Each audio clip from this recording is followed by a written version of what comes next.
இன்று எமது கட்சியை பற்றி பேசுகின்ற உதய கம்மன்பில இன்னும் பிறக்காமல் இருப்பது தமக்கு கவலை அளிப்பதாக பெருந்தொருக்கல் ராஜாங்க அமைச்சர் டிலான் பெரேரா தெரிவித்தார். கொழும்பில் இன்று இடம்பெற்ற ஊடகவியலாளர் சந்திப்பின் போதே டிலான் பெரேரா இந்த கருத்தை வெளியிட்டார். உதய கம்மன்பில பிறந்திருந்தால் தேவையில்லாத விடயங்களை மூக்கை நுழைத்து பேசிக் கொண்டிருக்க மாட்டார் என குறிப்பிட்டார்.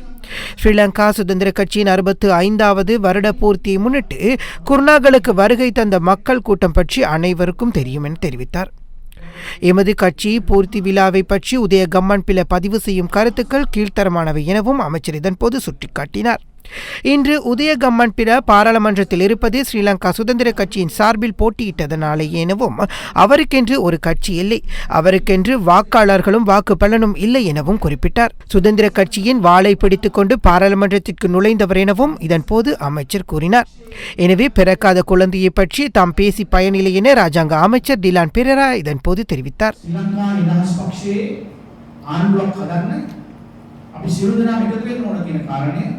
තාම තදින්